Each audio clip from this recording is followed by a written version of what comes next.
Alright guys, got a kind of an exciting video for you guys today. As you may have seen if you follow our channel, I did an unboxing recently of the cold air intake kit for the Jag, and you know, kind of walked you through all the components and everything that it came with. A little earlier than planned, but it looks like today is going to be install day. So let's get this thing started. You might remember in the other video I promised to do the best I could as far as a before and after comparison.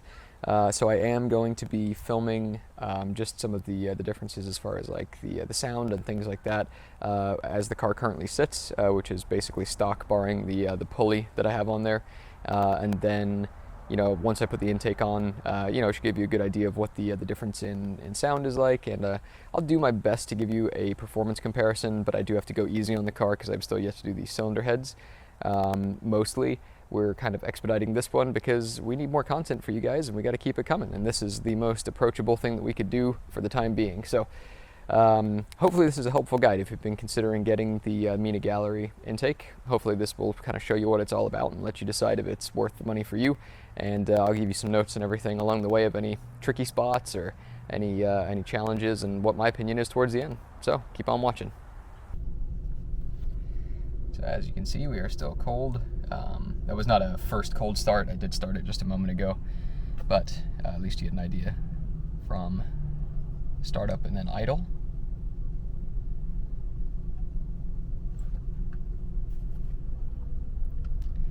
All right, and let's give her a little gas just so you can hear what the stock intake sounds like.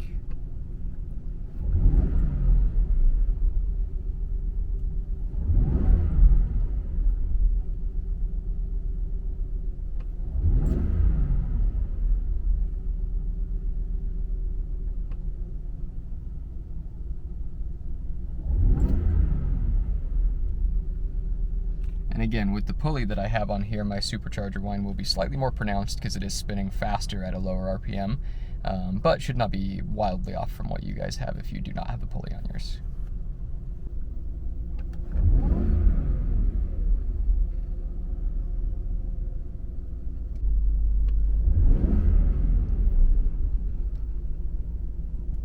All right, here's what it sounds like from under the hood. I'm gonna do my best to capture this, but sorry if there's any wind noise or traffic driving by. So that's what it sounds like on idle, and I'll give it a rev in just a second here.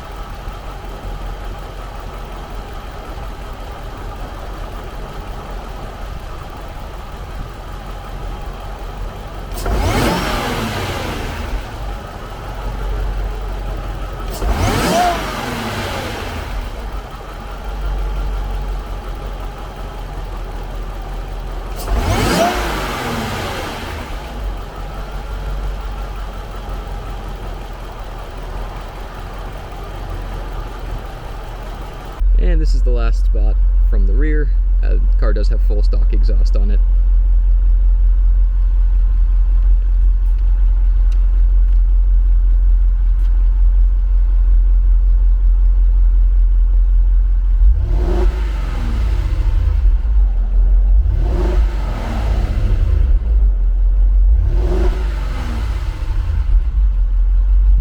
So as was to be expected, pretty quiet, which is kind of the point of the XJ, you know, quiet and comfortable.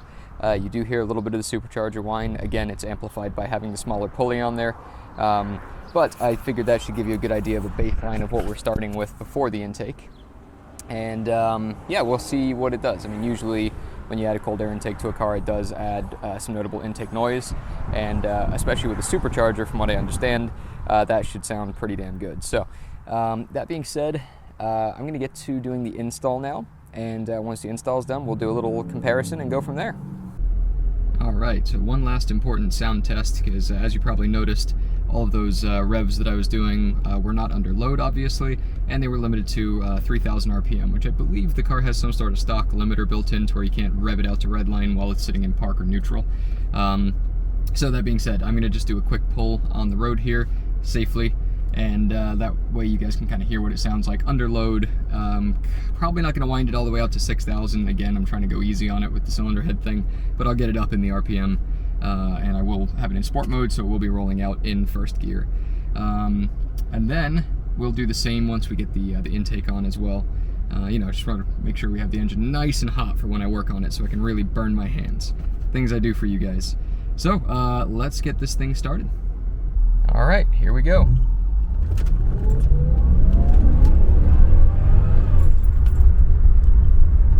Well, that was quick. So that put us up to about 40 miles an hour, if I'm correct, right at the top end there. And like I said, that was a first gear pull. And hopefully that gave you a good idea of what it just sounds like on stock intake, stock exhaust, but with the smaller pulley on the blower. Don't tell anyone, but I definitely let it hit 6,000. All right, now for a view that most of our subscribers have seen far too many times. So this is where we're going to be working. Intake is super easy. Everything's right at the top and on the passenger side if you're in the US. So really not too challenging to access. And honestly, it's just a couple of bolts to get this thing off. So basically, first step just for my sanity is going to be pulling these covers off at the back here. Mine are actually missing the screws, so mine are just going to lift right out. And that'll just give us that little bit more access around the back here. So I'm going to do that. And then what I'm probably going to do is actually just hammer through each section pretty quickly here with just some short clips, so that I'm not going to, you know, talk you through something that's honestly so simple that you could do it in your sleep. So we'll make short work of filming this so you can see how to remove this intake, and then we'll go through how to put the new one in a little more detail. Remove your screw and lift. There's a peg under here that you want to free up. Make sure it comes out. There's one. Same deal, I believe there's normally a screw here, but mine does not have one. So lift that out. There we go. Unplug this, which is your mass air. Come on. There. Whoop, punched my camera. Sorry, camera. Unclip these and watch your fingers, because when these things pop, if you're holding them in a certain way, they'll flip up and nail you in the side of the finger, and it really hurts. So usually use like a screwdriver or something like that to pop them.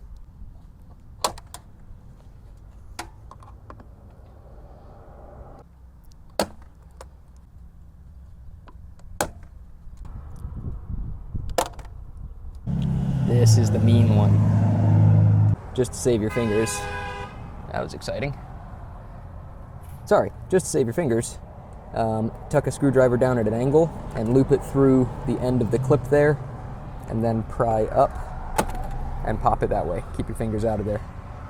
I love living on a main road. 8 mil right here.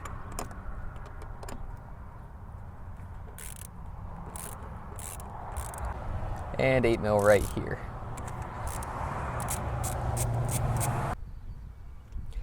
Unplug this, don't burn yourself on this. Squeezy, squeezy. Gimme. I'm gonna do this with 2 hands. Off with ye. Ah.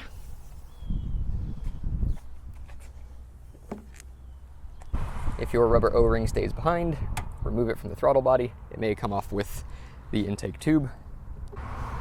Now this guy. 10 mil. And if your rubber mount is perished, you may need to grab that and hold it with pliers to free it up. Mine is not too bad, so I twisted a little but then popped. Pull up to free the pegs that are clipped in down here, like so, and like so, and pull out to free the snorkel from the fender, like so. I'm pretty sure you're getting replaced, but I don't know what to do with you yet, so you're staying.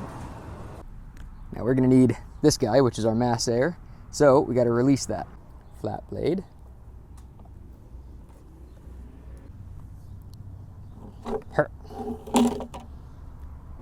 Done. And now, this bolt right here. 8 mil again. And again.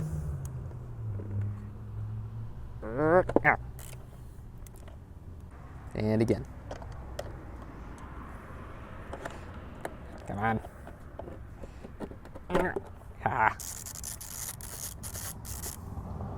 Now we pull this guy out, like that, and that is what we need. Now we have to remove these, which used to mount those two pegs, and both are, as you guessed, 8mm. Dusty. As always, a little bit of trouble.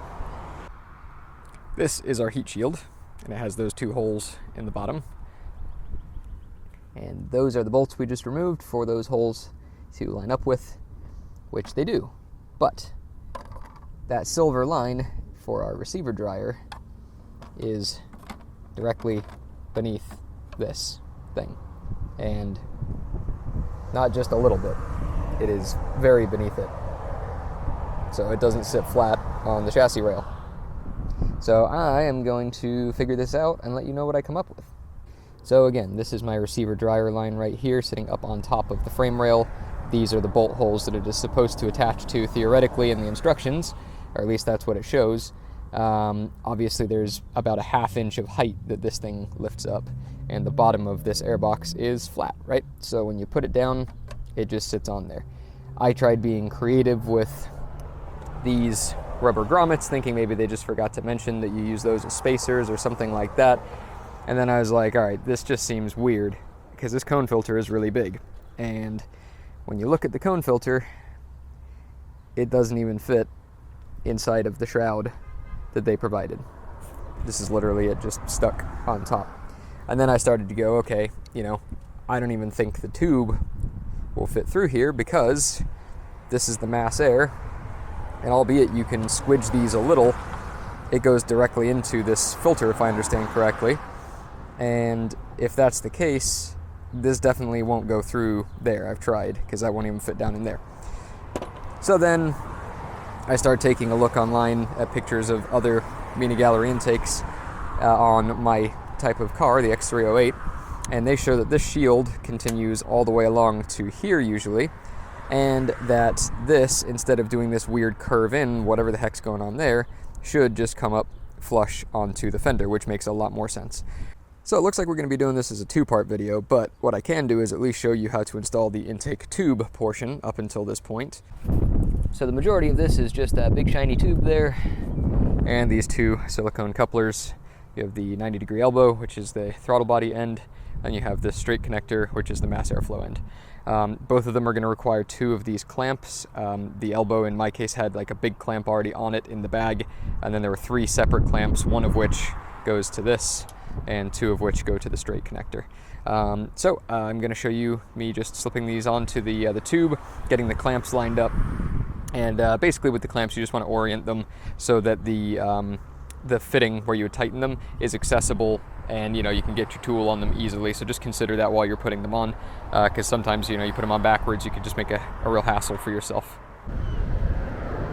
So it's pretty obvious, but the tube sits relatively in this orientation. You'll see it kind of has the correct angle to bend into the mass airflow there. You have your little vent tube that connects to the valve cover there, and then this elbow around, which leads to the throttle body over here. So that should tell you which coupling goes on which one. The straight coupling does have a slight taper to it. The skinnier end is the one that goes on the tube. The wider end goes towards the mass airflow there. So what I'm going to actually do, I'm going to start by putting this on the mass air, then the clamps over this, and then the tube in.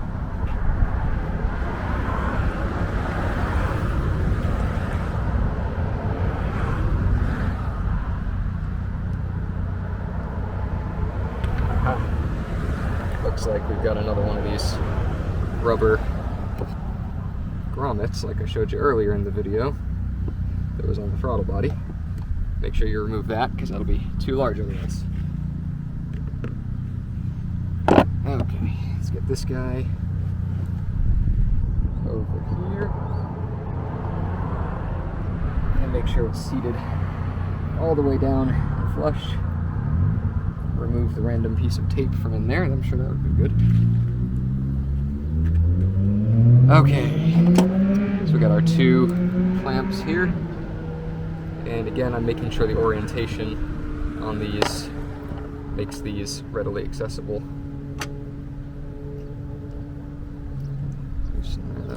more so it'll actually go over there.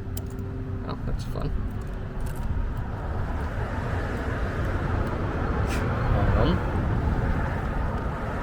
Man, this clamp actually may be too small.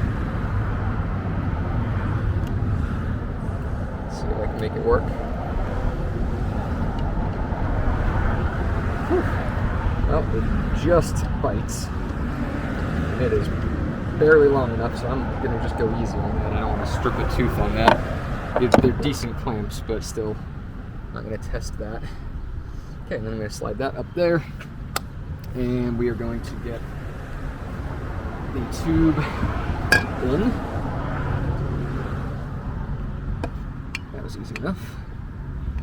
And I'm not going to do the clamp on this because I still need to be able to rotate it and kind of maneuver it into the correct position when I put the elbow here on. So, same deal. I'm going to orient my clamps in such a way that makes them easy to access. The bigger one there. Smaller one here, probably put them kind of like that. I'm gonna put the tube end on first. Okay, and then I'm gonna kind of rotate this whole thing.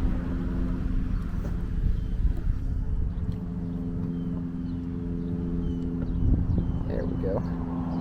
Get the elbow over the throttle body there. Kind of seat that down.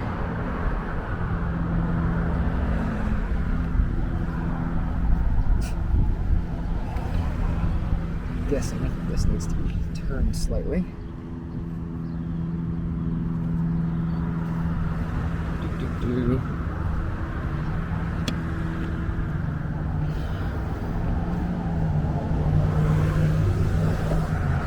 Lift this, slide that more in there.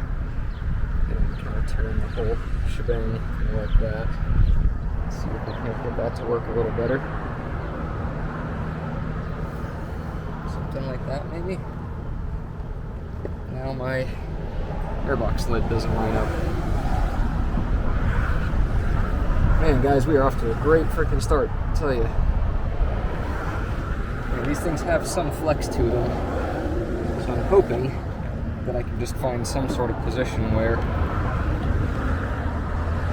I can get this lid to at least clip on.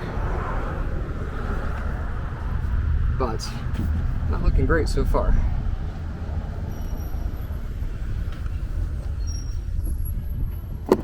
Oh, there we go. Jeez.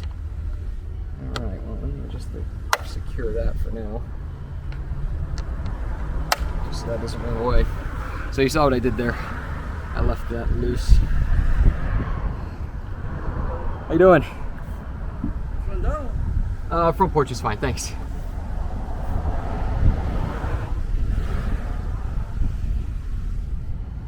Okay. Let me make sure the elbow is seated all the way down like that.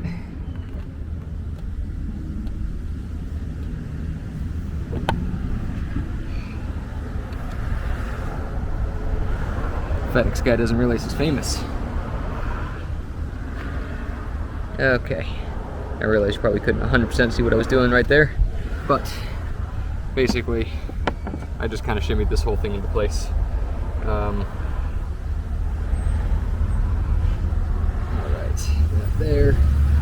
that there, and now tighten these down.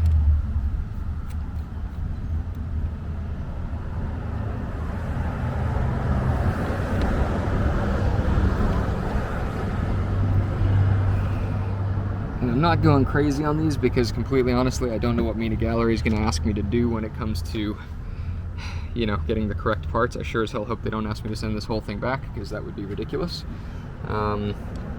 But again, I wasn't about to waste all my time and not at least show you part of this.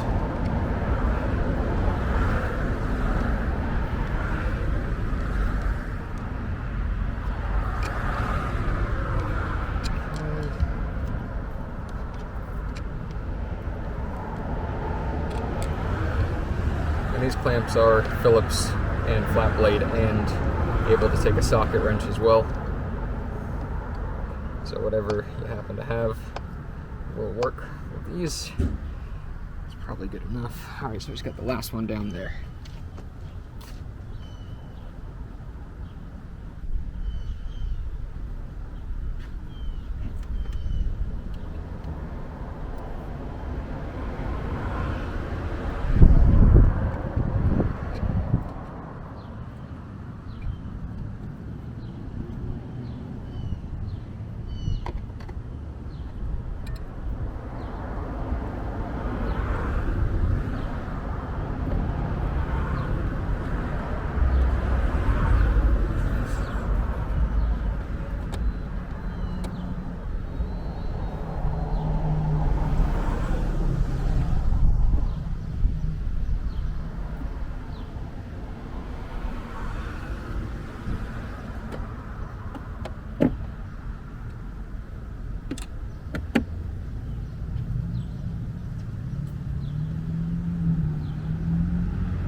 All right,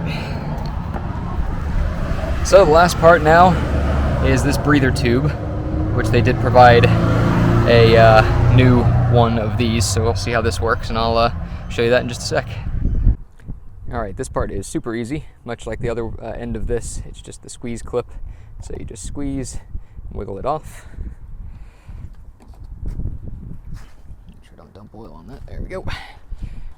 Now the new part literally just goes over the top like this. Boom. And then you can adjust your angle as needed. Now this hose is definitely too long if you ask me. I don't want it to have like a big loop like that. So I'm probably going to trim some off of this and route it more just, you know, of a straight curve. And I'm pretty sure just a pair of sharp scissors like this will do that, so just to try and get a nice clean cut. So I'm going to do that now, and I'll show you what it looks like after I've done it. There we go. That's a little tidier there. So this is at least one half of the install, and like I said, got to get on the horn with Mina Gallery and see what the hell's going on as far as that divider for the cone filter. One thing that does worry me is how high that intake sits.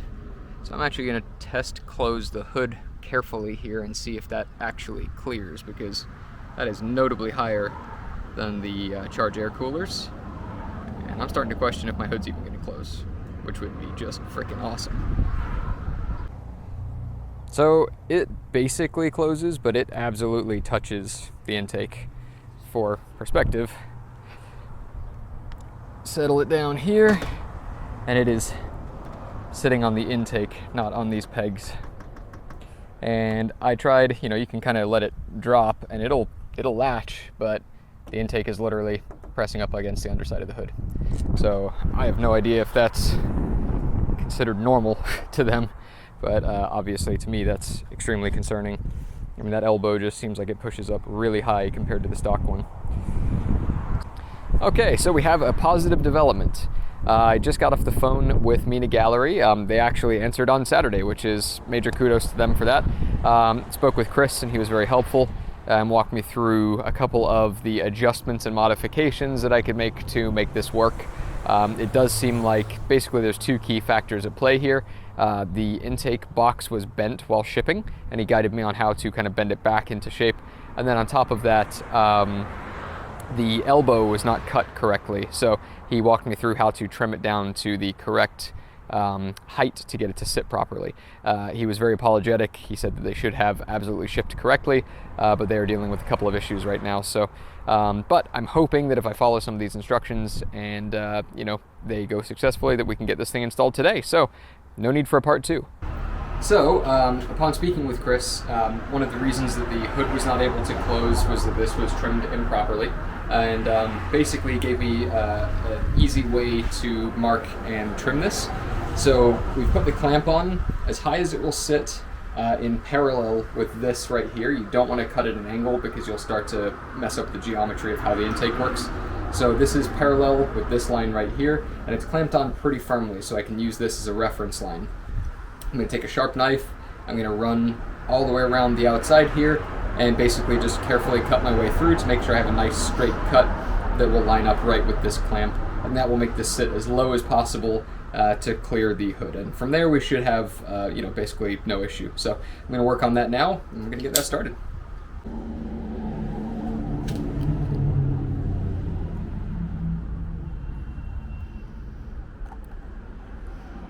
His suggestion of using the clamp seems to be pretty good because it gives you a nice hard straight edge to work up against. And I wouldn't try and cut through the whole thing in one pass. I think you'd have a harder time getting a clean edge doing that. So my plan here is basically just to try and get through it in 2 or 3 rounds. Kind of just break the top layer, and then on the second try and get through maybe the reinforced middle parts. Don't cut your finger off. Safety third, everyone. Alright, so we'll follow up once we've gone the whole way through, but you get the gist. I'm basically going to just be repeating this circle until it's through. Alright, so as you can see, we managed to cut that off successfully. Exactly what I mentioned. Basically just one kind of score around the outside. Try and get it deep enough to where you can easily see it and follow it.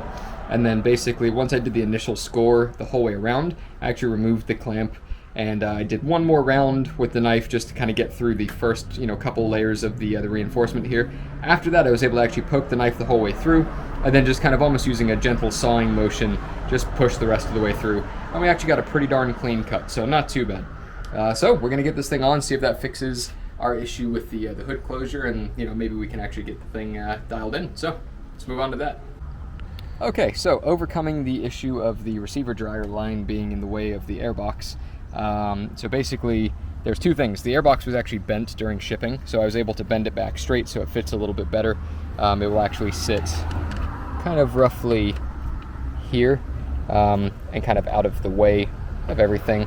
And that should allow for room for the cone filter still. I may need to remove this little nub, but we will see. To make the distance up, they suggested actually using the grommets from this bracket. So you can easily remove them by just poking a small section through and then kind of working your way around until you're able to slide it out like that. And there you go. And then basically, you can just pop it into the holes in the airbox, or the heat shield I should say, like so.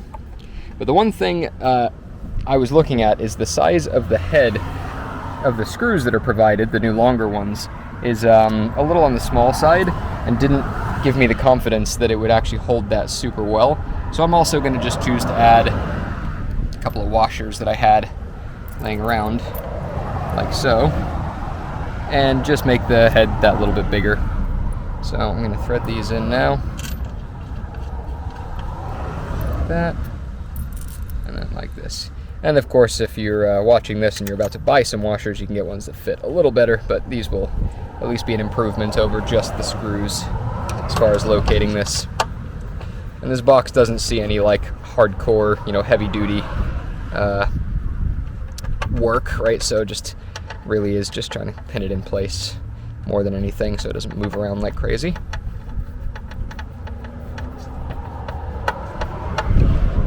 Okay. I'm gonna say that seems relatively good. Kind of squished the grommets down, it's pinned, and it seems like it's not going around too much. So let's look at getting the intake tube and everything located next. I hear there's a bit of a technique to trying to get that through as well, and hopefully I can show that to you, so that'll make it a little easier and you can see what we're doing. Alright, so from what he said, we should start by putting the elbow on first, which we've now trimmed down so it should sit a little bit lower onto the throttle body. So I'm going to put that on, try and get it to seat as low as I possibly can. And again, don't forget to put your clamp on. Make sure that's on there before you start. Albeit, I guess you could slide it over from the top, but for ease of use, best to just make sure it's on there so you don't forget. You have a little less fighting to do later on. Okay, so that to me looks like as low as it's gonna go, but that is a lot better than it was before. So we're gonna slide our clamp over, which is now gonna sit very low on the boot. And and try and rotate it to where I can get the screwdriver in there. I'm using a Phillips head this time around just because it gives me a little more drive. I may need to spin this just a little bit more. There we go, that's a lot better. Okay, and you can kind of see the angle I'm attacking it with now. It'll just let me get next to the coolant reservoir here, where there's a little bit of space. So I'm going to clamp this down, and as soon as this is on, we're going to move on to putting the pipe on. All right, so now the elbow is on. We're going to attach the tube and kind of get it threaded through into the heat shield over here as well. He gave me a little bit of guidance on how to do this, but this is my first time fiddling with it, so I will do my best. But he suggested basically rolling this material kind of outboard like this to get it out of the way and really open up the diameter. You can see how it's kind of making that hole a little bit wider. He said you can either do it to the outside or to the inside, whichever seems like it will work better. I think we're going to try outside first and see what we can do. But to start with, we're literally just going to feed the tube into the elbow. You see how I kind of just wiggled it in there like that. And we're going to try and get it to where we can get it through the heat shield. I'm realizing maybe we have to do this the other way around, because it looks like that geometry is not going to work. So maybe we try this first.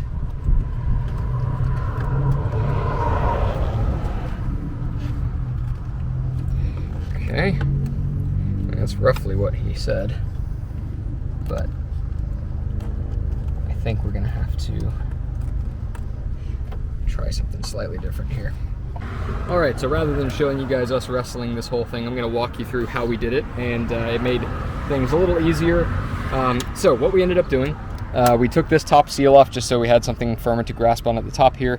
And we ended up actually removing the cone filter and also removing, well, at first we tried removing this heat shroud that goes through the opening, but actually it turns out that really if you put that in first and then work on feeding the mass airflow through, there's a plastic lip on the mass air right here that the cone filter butts up against, and you want to make sure that that comes through past the rubber here, right? So we ended up poking it through and then pulling the rubber back outward, as you can see me kind of doing, like this, and that freed up the lip to where we could get the cone filter to seat up against it. It was really fiddly, so honestly just play around with it, but yeah, once you get the mass air through to where you can get the cone filter on, you're really close at that point. All right guys, so here's the after from inside the car. Relatively cold start as well. Actually, I think it should be a cold start, so we will see what we've got. So it sounds about the same on startup and on idle, which is nice. It's exactly what I'm looking for. So let's see what we've got when we give it some revs. Now that is a little bit more of that supercharger sound I was looking for. Nice.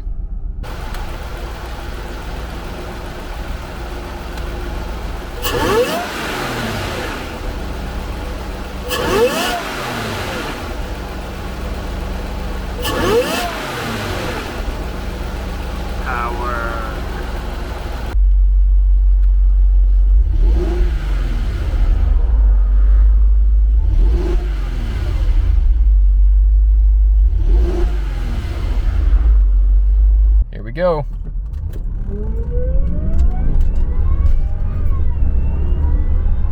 Well, you can definitely hear the supercharger under load, which is nice. Under normal driving, it's really not much louder, but when you get in it,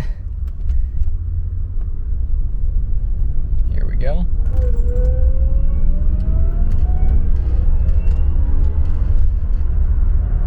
All right, guys, so some trials and tribulations, as you saw, but at the end, we got it in. The hood closes, intake works, sounds fantastic, which is exactly what I was looking for. So that being said, you know, would I've liked it to have gone smoother from the purchase side of things and the install, of course, right? But how often does car stuff go exactly as planned, right? So in the end, I'm very happy with the intake itself. I feel like the quality of the parts is good.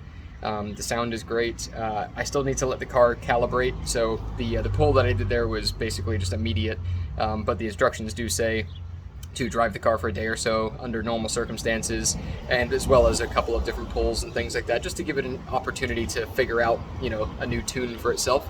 But that being said, I'm pleased, and Mina Gallery did take care of me in the end, and that's all I can ask for. I'm a pretty reasonable guy, and they were reasonable and worked with me, and what more can you ask for, right? So, thank you for watching. Hopefully this was helpful for you. I would just say the big takeaways here are, if you're going to buy the Mina Gallery Intake, be patient. The product is worth it in the end.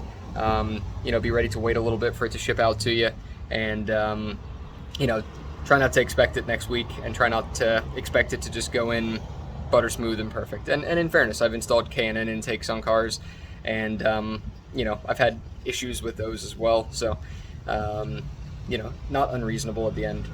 So thank you. If you haven't checked us out or subscribed by this point, sorry, you know, we really do appreciate anyone that subscribes. We have more cool Jag content coming specifically on this car as well, and deeper than that also. If we're showing you helpful content, and you know, we're letting you see things that are kind of helping you make decisions for your Jag, consider becoming a patron on Patreon as well. You know, this stuff does cost money, and you know, we appreciate any support we can get. It helps us do more. It helps us grow a little quicker, and show just the next phase of cool stuff. So if you haven't checked that out, you do get unique content on Patreon that you don't get over here. You also see some content earlier over there as well, which is nice. So just check it out and consider becoming a patron. And again, you know, every subscriber helps, every patron helps, and every like helps as well. So thank you, and we'll catch you on the next one.